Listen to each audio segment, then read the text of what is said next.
Jangan lupa subscribe YouTube channel Metro TV News dan jangan lupa nyalakan notifikasinya.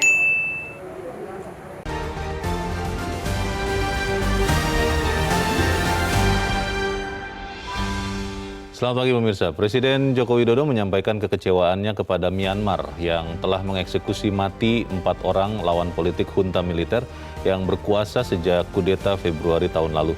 Hukuman itu jelas bertentangan dengan nilai-nilai demokrasi. Keempat orang itu terdiri atas 1 orang mantan legislator, seorang aktivis demokrasi, dan 2 pejuang anti junta militer. Pemerintah Myanmar berdalih mereka sudah melakukan serangkaian serangan kekerasan dan aksi terorisme. Dalam kecaman yang disampaikan di sela-sela pertemuan dengan Perdana Menteri Jepang Fumio Kishida di Tokyo, Jepang pada Rabu 27 Juli 2022, Jokowi menilai Myanmar tidak berkomitmen untuk melaksanakan 5 butir konsensus yang sudah disepakati di ASEAN mengenai situasi Myanmar. Pemirsa, inilah editorial Media Indonesia di seri ini Jumat 29 Juli 2022 dengan tema menanti ketegasan ASEAN bersama saya Leonard Samosir, dan editorial Media Indonesia ini juga dapat Anda simak melalui MG Radio Network di frekuensi 94,7 FM di kawasan Jakarta dan sekitarnya. Para pendengar dan Anda semua bisa ikut menyatakan pendapat Anda dengan menelepon nomor telepon 021 583 9900. Dan pemirsa, pagi ini telah hadir bersama saya anggota Dewan Redaksi Media Group Eko Ramawanto. Mas Eko, selamat pagi. Selamat pagi. Sehat-sehat? Sehat, alhamdulillah.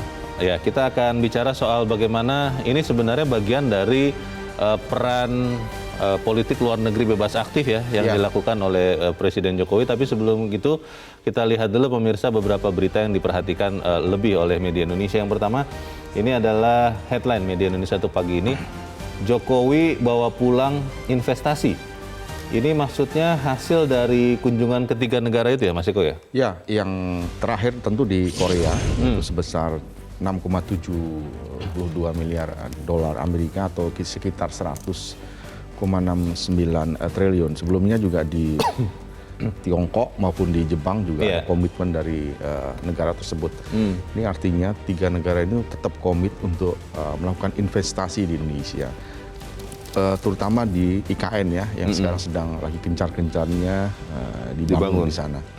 Jadi 3 negara ini berkomitmen selain di IKN juga di di bidang-bidang yang lain. Itu ini sangat bagus dalam suasana situasi COVID sekarang ini kan kita juga susah untuk mendapatkan investasi dan lain-lain. Ini tentu kabar baik bagi kalangan industri, mungkin pengusaha juga maupun Indonesia di sini. Jadi negara lain juga masih punya kepedulian, punya komitmen maupun percaya dengan pemerintah Indonesia. Dan kalau kita lihat kan ini 3 negara ini, Tiongkok, Jepang dan Korea Selatan, memang negara-negara yang bukan hanya berkomitmen tapi sudah benar-benar melaksanakan atau menanamkan investasinya di Indonesia ya, Mas Eko? Iya, betul. Ya. Jadi harapannya memang apa yang disampaikan ini juga akan benar-benar terlaksana. Karena kalau bicara soal investasi, dulu-dulu ya, belakangan sih sudah tidak kelihatannya, antara komitmen dengan realisasi itu beda jauh. Iya, betul. Komitmennya besar sekali, ternyata realisasinya tidak. Semoga yang ini juga terlaksana. Kita tinggalkan itu, kita ke berita selanjutnya. Ini kemarin editorial membahas ini, Mas Eko. Iya, betul. Dan ternyata benar bahwa kemarin Mardani Maming datang ke KPK, dan beritanya mengatakan kasus korupsi ini Mardani Maming langsung ditahan. Ini kira-kira akan seperti apa ini, Mas Eko? Ya, ditahan selama 20 hari ya, sampai 16 Agustus nanti. Jadi sebetulnya ketika KPK menetapkan menjadi tersangka, di satu sisi Mardani Maming ini mengajukan pra-peradilan kan. Jadi ketika pra-peradilan belum diputuskan, memang ada skenario dia untuk tidak datang ya mungkin ya, dengan pengacaranya untuk tidak datang ke KPK. Karena sekarang ketika pra-peradilan sudah memutuskan ya dia datang. Jadi mungkin ada pro kontra terkait dengan ini. Ada yang bilang tidak kooperatif, sementara di sisi yang lain dia bilang menunggu pra-peradilan. Tapi apapun sekarang sudah ditahan dan tentu lebih baik di pengadilan untuk membuktikan dia bersalah atau tidak. Ini ketika ini semua sudah jelas, mungkin akan ada putusan ke depannya. Kita apresiasi apa yang dilakukan oleh Mardani Maming supaya kemudian nanti bisa dibuktikan ya di pengadilan seperti apa? Apakah memang bersalah atau memang tidak bersalah? Dan itu bisa dibuktikan di pengadilan. Karena kita memang masih negara hukum. Baik, kita tinggalkan itu, kita ke berita selanjutnya. Kali ini dari halaman 2, halaman dalam di harian Anda, pemirsa. Ini benar apa tidak nih ya? Karena sering kita dapat di pesan singkat masuk ke gawai kita, ke handphone kita, Mas Eko. Tapi ini beritanya begini, waspadai tsunami di selatan Jawa. Ini berdasarkan apa ini, Mas, peringatan ini? Kalau kita melihat berita ini memang dari BMKG ya. Oh, resmi berarti ya? Dan meteorologi, klimatologi, dan geofisika. Jadi di Cilacap ini kan di garis pantai selatan menghadap langsung ke lempeng, antara lempeng Samudra Hindia dan lempeng Eurasia. Jadi memang berpotensi benar dengan tsunami. Ketinggiannya bisa mencapai 10 meter di pantai Cilacap. Tapi kapannya ini kan kita belum bisa menentukan, BMKG juga bisa menentukan, tapi yang paling penting adalah mitigasi dulu. Jika kemudian terjadi benar itu, apa yang harus dilakukan dan apa yang harus diperbuat itu harus mulai diberikan mitigasi kepada masyarakat setempat.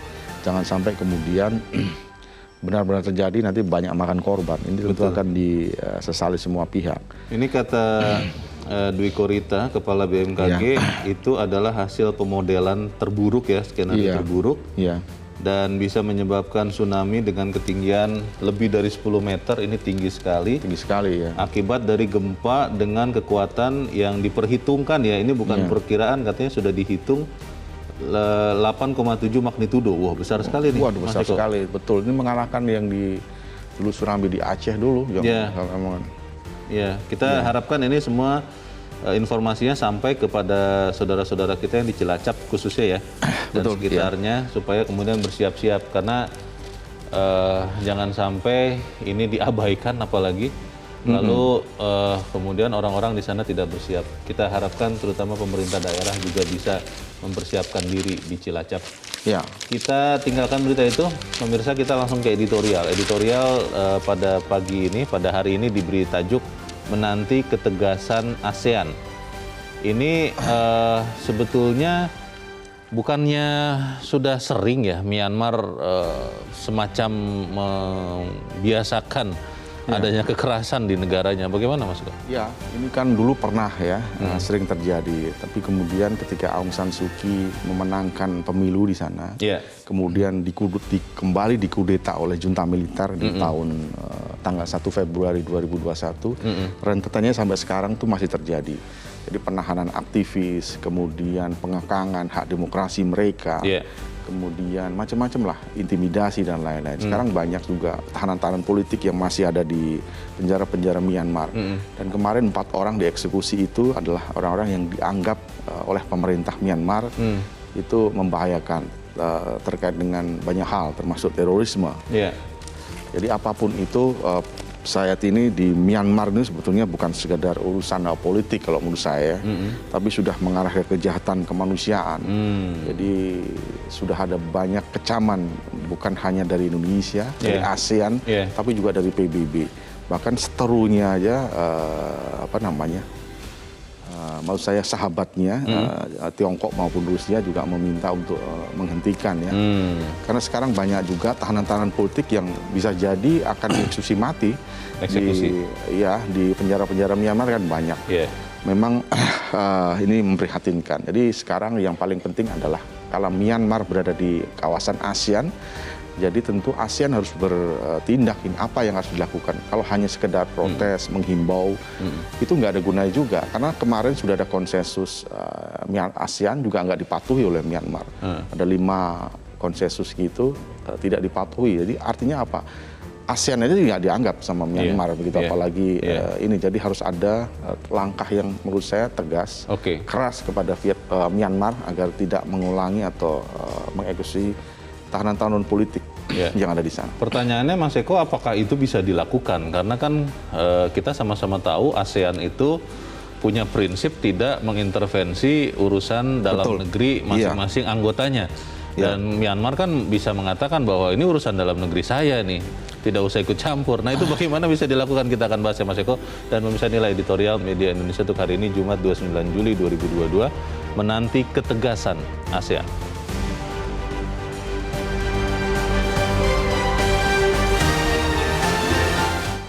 menanti ketegasan ASEAN.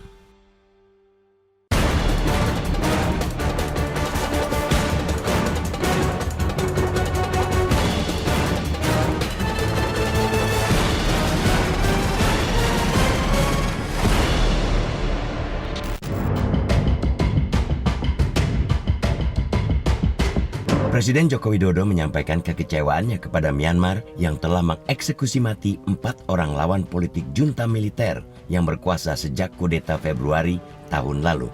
Hukuman itu jelas bertentangan dengan nilai-nilai demokrasi. Keempat orang itu terdiri atas 1 mantan legislator, seorang aktivis demokrasi, dan 2 pejuang anti-junta militer. Pemerintah Myanmar berdalih mereka telah melakukan serangkaian serangan kekerasan dan aksi terorisme. Dalam kecaman yang disampaikan di sela pertemuan dengan Perdana Menteri Jepang, Fumio Kishida di Tokyo, Jepang, Rabu lalu, Jokowi menilai Myanmar tidak berkomitmen melaksanakan 5 butir konsensus yang telah disepakati di ASEAN mengenai situasi Myanmar. Butir-butir konsensus itu, pertama, kekerasan harus segera dihentikan di Myanmar dan semua pihak harus menahan diri sepenuhnya. Kedua, dialog konstruktif di antara semua pihak terkait mulai mencari solusi damai untuk kepentingan rakyat.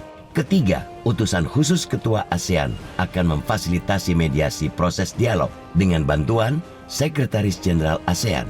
Keempat, ASEAN akan memberikan bantuan kemanusiaan melalui AHA Center. Dan kelima, utusan khusus dan delegasi akan mengunjungi Myanmar untuk bertemu dengan semua pihak terkait.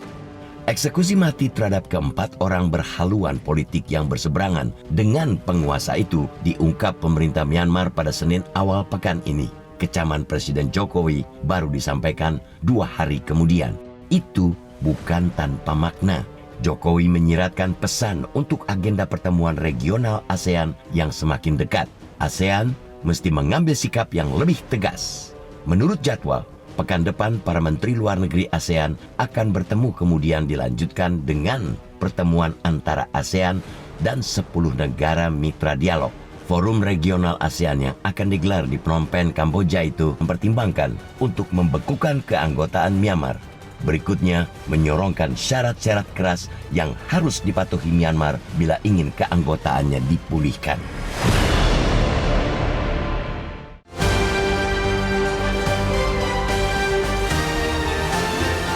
Di bagian berikut Anda bisa menyatakan pendapat Anda terkait dengan editorial pada pagi ini. Pemirsa, untuk saat ini tetaplah bersama kami.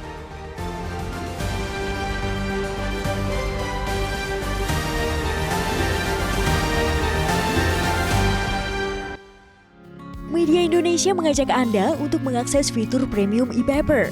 Dengan sajian konten berbasis intelektual dan meneguhkan kebangsaan, Media Indonesia tampil dengan lebih dinamis melalui e-paper Media Indonesia yang dapat Anda akses kapan saja, di mana saja.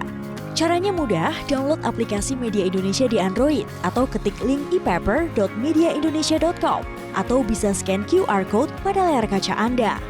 Klik tab e-paper di bagian samping layar tablet Anda, daftarkan data diri, serta pilih paket perlangganan e-paper Media Indonesia sesuai dengan kebutuhan Anda. Nikmati juga bonus spesial tambahan 4 halaman rubrik fokus setiap hari. Semua bisa Anda dapatkan hanya di e-paper Media Indonesia. Untuk informasi lebih lanjut, hubungi customer service di nomor 0811 1201 2018 atau kunjungi media sosial @Media Indonesia. Media Indonesia, referensi bangsa. Terima kasih pemirsa, Anda masih bersama kami di editorial Media Indonesia, dan sebelum kita berdiskusi lagi Mas Eko, kita akan coba dengarkan dulu pendapat dari pemirsa Metro TV. Kita sudah terhubung dengan pemirsa Metro TV di Batam, Kepulauan Riau, ada Pak John Seto. Pak John, selamat pagi Pak. Selamat pagi Bung Leo, selamat pagi Mas Eko.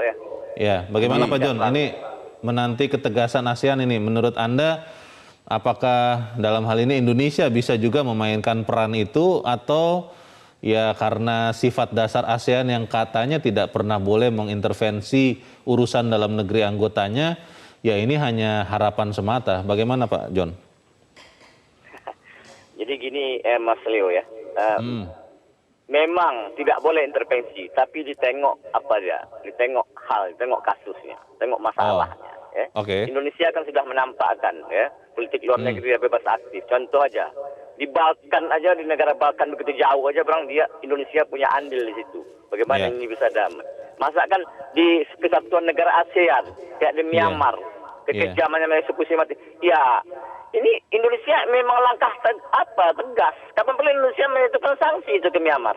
Itu langkah tepat yang dilakukan oleh Indonesia. Karena begini, awal-awal Aung San Suu Kyi dijatuhkan, ya, itu kan Indonesia sudah mulai melobi. Apalagi waktu Myanmar membantai di Rohingya itu, perbatasan sama Bangladesh itu. Indonesia kan paling dulu, Mas Eko. Jadi ini tidak bisa dibiarkan begitu aja. Memang ada 5 butir yang diapakan. Itu kan tidak berlaku kalau ini diapakan. 5 butir kesepakan ASEAN itu. Kalau begitu Pak John, menurut Anda apa yang harus lebih tegas lagi dilakukan ASEAN? Mungkin Indonesia lah ya sebagai pemimpin di ASEAN ini. Apa yang harus lebih tegas dilakukan Pak John? Ya lebih tegasnya ya harus dikasih sanksi berat. Tapi dalam sanksi berat itu ya harus ada lobby juga, harus ada diplomasi politik juga. Karena kan ini kan contoh aja lah Melio ya, itu Aung San Suu Kyi itu bapaknya pendiri Myanmar, digitukan. Bagaimana? Terbukti di sini kejadiannya Myanmar tuh menyiksa masyarakat suku Rohingya itu terbukti. Sedangkan warga dia sendiri aja dilibas dia. Itu aja. Indonesia tidak bisa lepas. Makanya. Sanksi lebih keras ya, baik. Terima kasih Pak John Veto di Batam, Kepulauan Riau untuk pendapat Anda Pak. Selamat pagi. Di belakang Pak John ada Ibu Indra di Cirebon, Jawa Barat. Ibu Indra, selamat pagi. Selamat pagi Bung Leonard Samosir dan Bung Eko Rahmawanto. Assalamualaikum warahmatullahi wabarakatuh, Metro TV. Waalaikumsalam warahmatullahi wabarakatuh.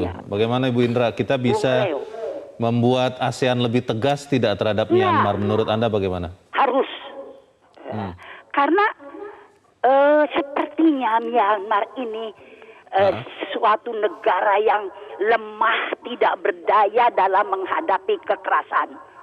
Nah, waktu pergantian menjadi pemerintahan Aung San Suu Kyi saja, lihat, Aung San Suu Kyi sendiri tidak berdaya untuk menyelesaikan kekerasan yang terjadi di Rohingya tadi. Nah, iya, kemudian diganti sampai dengan Aung San Suu Kyi-nya dicabutkan Nobel perdamaiannya. Padahal negara ASEAN sudah memberikan dukungan begitu.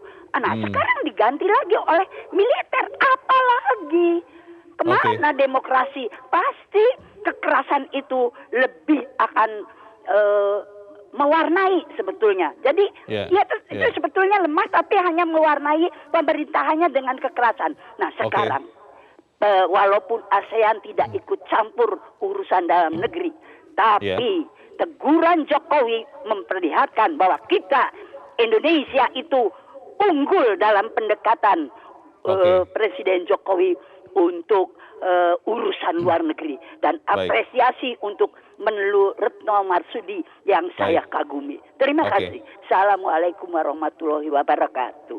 Waalaikumsalam warahmatullahi wabarakatuh. Terima kasih Bu Indra di Cirebon, Jawa Barat. Selamat pagi Bu. Di belakang Ibu Indra masih ada pemirsa Metro TV, kali ini dari Jember, Jawa Timur. Ada Pak Ihwan. Pak Ihwan, selamat pagi Pak. Selamat pagi Bang Leo, selamat pagi Bang Eko. Begini, selamat pagi Pak Ihwan. Bagaimana Pak? ASEAN ini didirikan, sudah ada hak, kewajiban, fungsi, kedudukan, tugas, tanggung jawab yang disepakati bersama.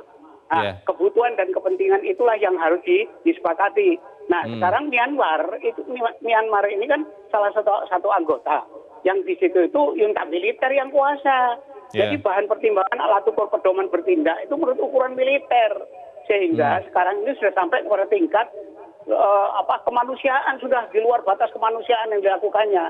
Nah, untuk itulah perlu ada lobby anggota ASEAN ini, pimpinan-pimpinan untuk bagaimana mengingatkan paling enggak dengan catatan tidak intervensi kepada mereka. Sebab mereka ini peka sekali, militer mereka ini bertindaknya. Lalu siapa yang akan diutus untuk menemui? Lalu mengingatkan. Lalu ketegasan itu dengan catatan satu, bahwa bukan intervensi urusan mereka. Gitu. Pak Iwan, kita coba mengingatkan ini urusan kemanusiaan. Pak Iwan, ada malah yang mengatakan begini Pak, kalau memang selama ini kan intervensi dalam tanda petik atau teguran, peringatan itu kan hanya lisan, verbal, dilakukan baik oleh Indonesia maupun ASEAN itu tidak dianggap oleh Myanmar, maka malah harusnya ada semacam pasukan perdamaian begitu yang masuk ke Myanmar untuk memastikan kekerasan atau pembunuhan ini tidak terjadi lagi. Itu bagaimana menurut Anda, Pak Iwan? Ya harusnya memang begitu, harus dilakukan seperti itu, harus ada tindakan tegas. Tegas itu dalam arti di situ kalau perlu memang kita memasukkan, ya, mengingatkan. Kalau sudah diingatkan berapa kali, ini rupanya telinganya budek, matanya buta, hatinya mati. Kalau sudah begitu, kita terpaksa menghilangkan kemanusiaan demi kemanusiaan yang lain. Hubungan antar negara ini harus tegas dalam arti kalau perlu seperti yang Bang Leo katakan itu, ada tentara perdamaian yang masuk ke sana dari anggota. Maka itu lobby-lobby dari pimpinan inilah yang penting, siapa yang memimpin gitu. Tidak harus kita, tidak. Yes, oke. Terima kasih Pak Iwan untuk pendapat Anda dari Jember, Jawa Timur. Selamat pagi Pak. Itu pertanyaannya Mas Eko, karena sekian teguran, terakhir kan Jokowi juga bicara bukan hanya sebagai Presiden Indonesia tentunya, sebagai salah satu pemimpin.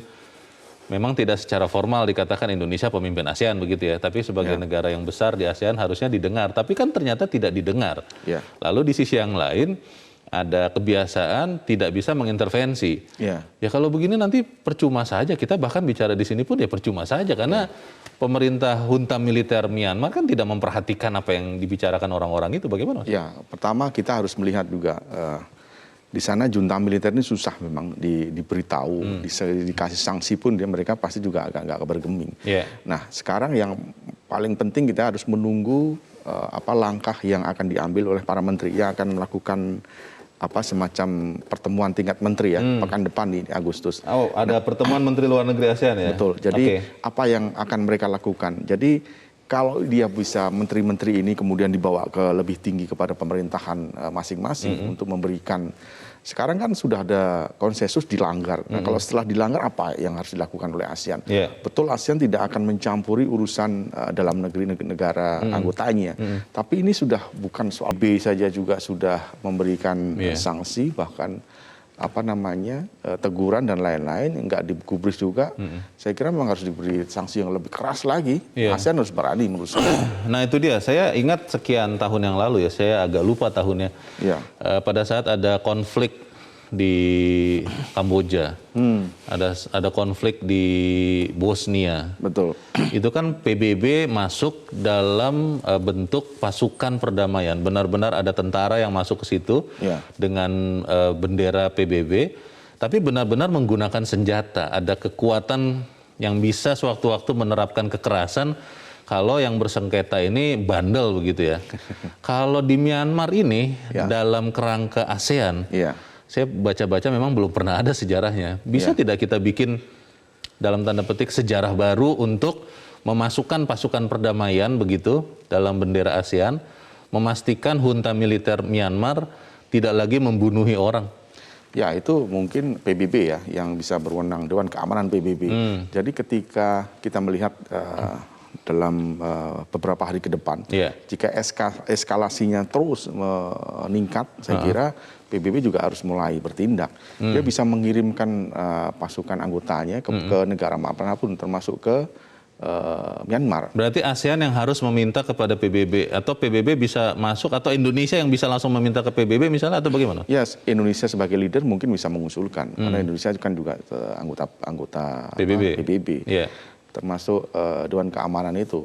Jadi kalau Indonesia yang dianggap leader di ASEAN kemudian mempelopori negara-negara ASEAN lain untuk mempengaruhi PBB misalkan untuk ikut campur di situ karena sudah ada kemanusiaan di sana, saya kira itu lebih efektif. Karena kita melihat bukan hanya dengan rakyatnya sendiri, tapi dengan minoritas seperti Rohingya yang kemudian kemarin kita melihat juga banyak yang akhirnya mengungsi ke negara lain, ke Bangladesh. Saya kira itu menjadi catatan tersendiri bagi PBB selain eksekusi 4 aktivis tadi.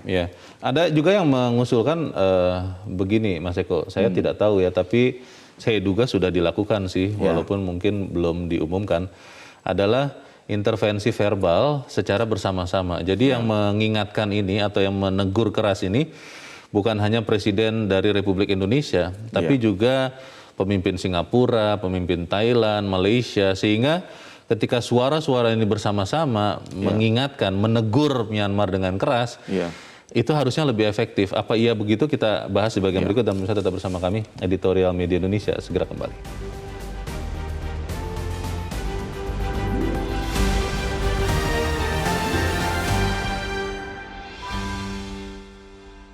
Terima kasih pemirsa, Anda masih bersama kami dan kita di bagian akhir dari diskusi kita pagi ini. Mas Eko, kalau tadi ada usulan untuk menyuarakan ini bersama-sama ya, jadi bukan hanya presiden dari Indonesia, tapi semua pemimpin negara-negara ASEAN itu harus bersuara yang sama.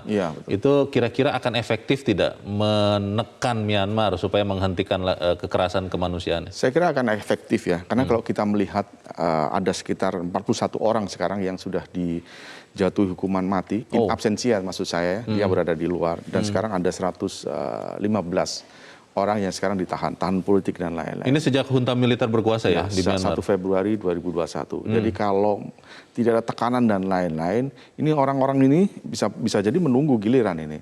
Jadi memang harus ada langkah yang tegas, bukan hanya dari ASEAN tapi juga dari PBB. Junta militer ini nggak ada takutnya. Ketika ASEAN aja tidak digubris, PBB juga nggak didengarkan, seruan negara-negara lain tetangga pun nggak diindahkan begitu. Makanya apa yang harus dilakukan ya langkah yang tegas. Apa yang langkah tegas itu banyak macam-macam. ASEAN bisa melakukan hal-hal yang terakhir yang Om Leo sebutkan tadi di tingkat menteri nanti di pertemuan bisa diusulkan kalau itu mungkin terjadi. Komunikasi bersama begitu ya. Betul. Jadi ASEAN ini kan sebetulnya komuniti bersama yang yang rukun gitu kan, saling menghargai sebetulnya. Tapi ketika sudah masuk ke ranah kemanusiaan, saya kira ini menjadi penting bagi kepala negara untuk menyerukan perdamaian di sana. Ada yang bertanya begini ke saya, Mas Eko. Ngapain sih Pak Jokowi itu ngurusin Myanmar? Yang tempo hari ngurusin Rusia, Ukraina, datang membahayakan diri, katanya mau berdamai, tidak juga berdamai sampai sekarang. Lah ini ngurusin Myanmar, memang urusan di dalam negeri di Indonesia kurang begitu sampai ngurusin urusan negara orang begitu. Ini menjawabnya bagaimana nih Mas Eko? Ya saya kira solidaritas sesama ASEAN mungkin. Cuma kalau di Rusia, Ukraina itu banyak hal ya. Terkait dengan pasokan energi mungkin di negara-negara Eropa Barat itu juga. Kemudian gandum yang tentu itu membutuhkan perhatian karena air pangan juga itu sangat tergantungan dengan Ukraina kan. Gandum banyak di sana. Tapi kalau Myanmar saya kira karena solidaritas ASEAN, kemudian juga kemanusiaan tadi, kemudian karena Myanmar juga melanggar konsensus yang sudah disepakati oleh negara-negara ASEAN. Kemudian yang saya sebutkan tadi banyak tahanan politik yang masih di penjara. Dia mungkin bisa menjadi giliran selanjutnya kalau tidak ditekan oleh negara-negara ASEAN maupun negara-negara yang lain. Tentu ini menjadi ancaman maupun ketakutan sendiri bagi negara-negara lain, termasuk rakyat Myanmar sendiri.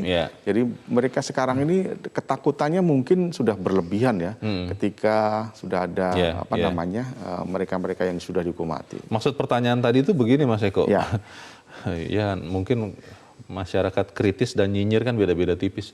Mereka mengatakan lah untungnya untuk Indonesia apa sih kalau misalnya kemudian Myanmar itu berdamai. Tadi Mas Eko sudah sempat katakan di awal tidak banyak di situ yang menarik untuk siapapun yang katakanlah mau berinvestasi atau mendapatkan manfaat dari situ. Terus ngapain diurusin kata mereka begitu Mas Eko, bagaimana Mas?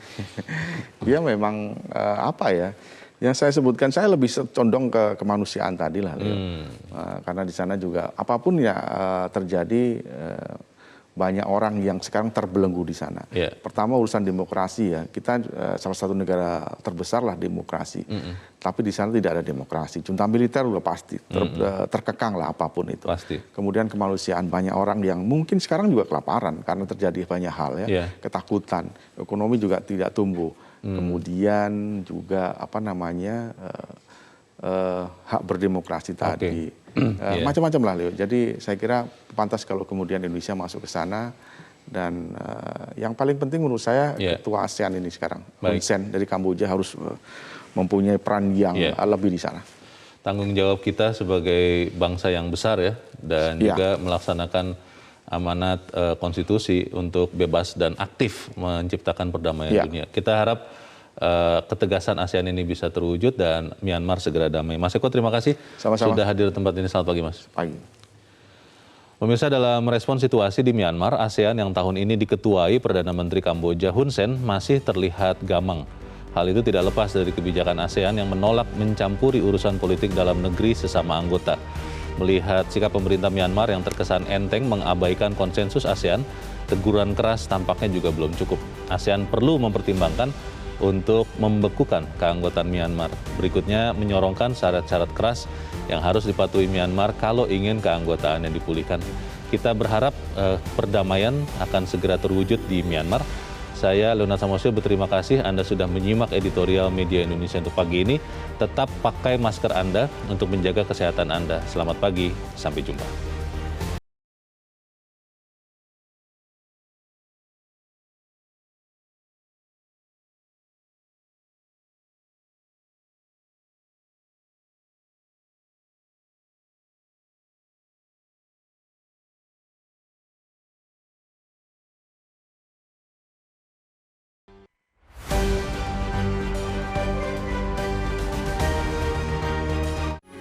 Metro TV